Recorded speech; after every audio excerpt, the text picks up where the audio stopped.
आप सभी भक्तों का हमारे BS शर्मा भारद्वाज चैनल में स्वागत है। भक्तों, आज हम माघ मातम की प्रथम दिन की कथा प्रारंभ कर रहे हैं। माघ मातम की कथा श्रवण करने से सभी प्रकार के पाप, ताप, संताप दूर हो जाते हैं। आप सभी भक्तजन श्रद्धा और भक्ति के साथ में माघ मातम की कथा का श्रवण करें। हमारी मनुष्य जीवन बड़े भाग्यों से प्राप्त होता है। इसमें माघ मातम की कथा श्रवण करना हमारे कई जन्मों के पुण्य से प्राप्त होता है। भक्तों, आप सभी सर्वप्रथम भगवान श्री गणेश जी का ध्यान करते हुए पहले वंदना करेंगे, उसके बाद में भगवान की कथा श्रवण करेंगे। गजाननं भूते गणाधिसेवितं कपेत्थेऽम्बुफलचारुभक्षणम् उमासुतं शोकविनाशिकारिकं नमामि विघ्नेश्वरपादपङ्कजम्।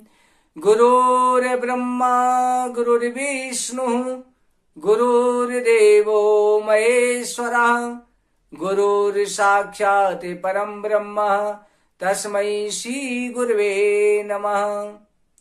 अखण्डमण्डलाकारं व्याप्तं येन चराचरं तत्पदं दर्शितं येन तस्मै श्री गुरवे नमः।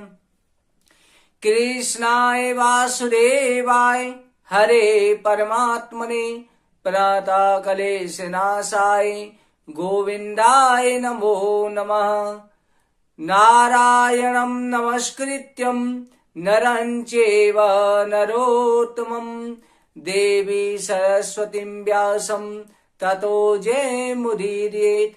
सर्वप्रथम भगवान श्री राधा कृष्ण के चरण कमलों में प्रणाम करके श्री व्यास जी महाराज, गणेश जी, देवी सरस्वती, अपने माता पिता सभी पूजनों का आशीर्वाद प्राप्त करते हुए भगवान श्री प्रार्थना करते हैं कि हे नारायण, हमको सद्बुद्धि प्रदान करना और अपनी कृपा दृष्टि हमेशा बनाए रखना।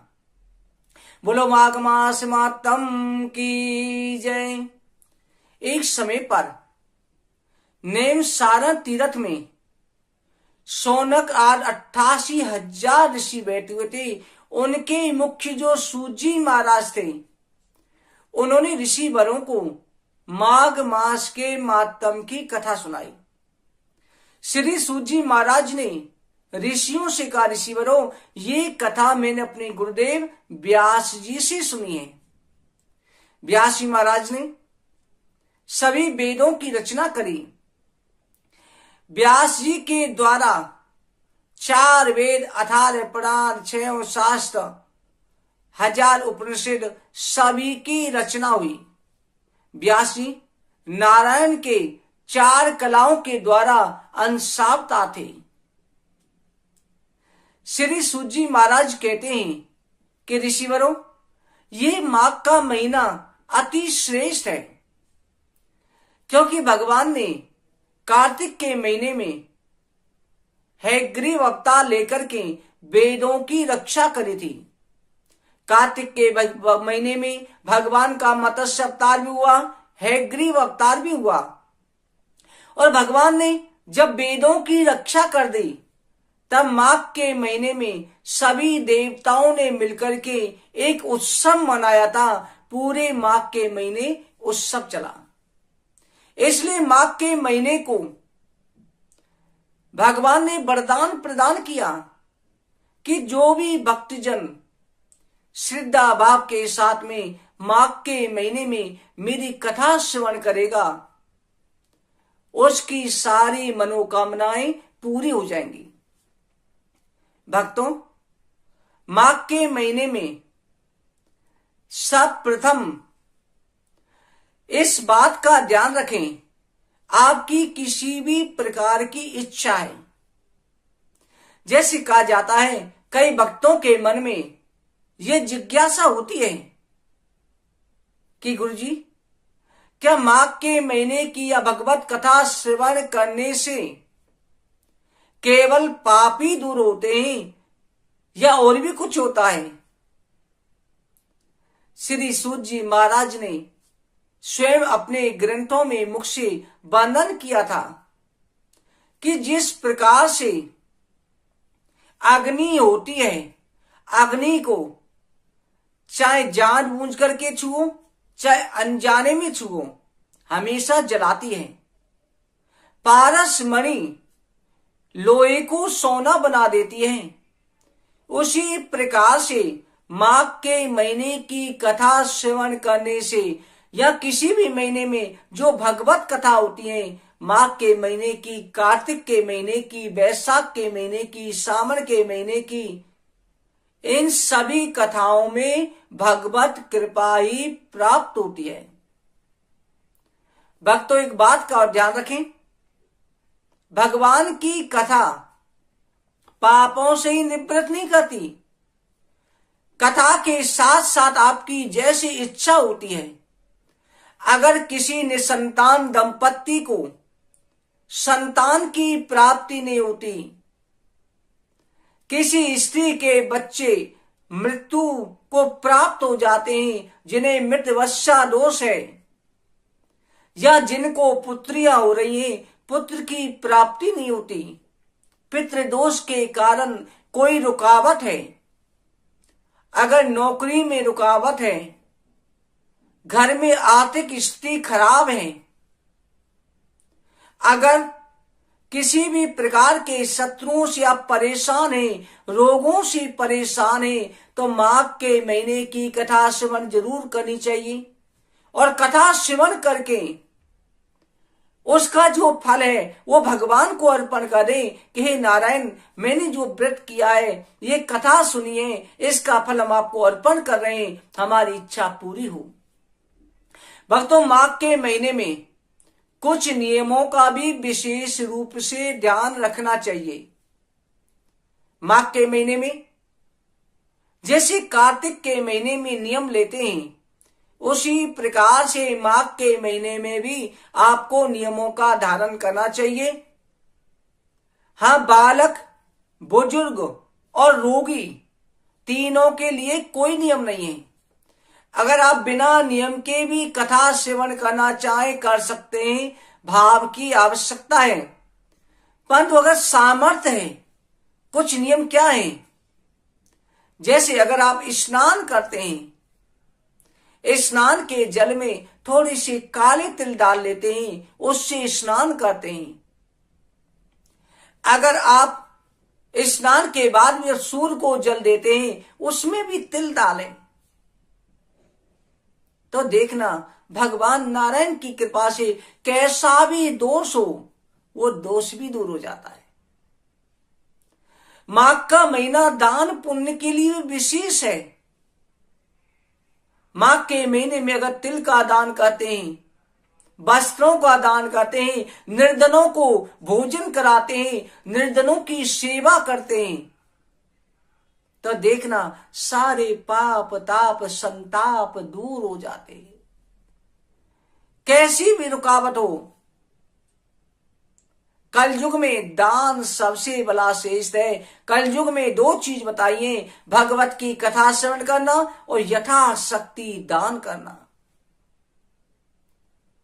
दान हमेशा इस प्रकार से हो करें, आपके दान का गलत प्रयोग नहीं होना चाहिए, गलत कामों में नहीं जाना चाहिए। आपका दान किसी के पालन पोषण में जाए तो बहुत ज्यादा अच्छा होता है। और जिस गुरु के द्वारा आप कहीं पर भी, गुरु जब जिसके द्वारा भी ज्ञान प्राप्त कर रहे हैं, चाहे अपने पिता से कर रहे हो, चाहे कुल पुरोहित से कर रहे हो, किसी ऋषि मुनि से कर रहे हो, किसी ब्राह्मण से कर रहे हो, किसी से भी कर रहे हैं, उसको यथाशक्ति गुरु दक्षिणा जरूर देनी चाहिए। ये दान होता है, जरूरी नहीं होता कि हम ज्यादा करें, सामर्थ्य अनुसार निकालना चाहिए।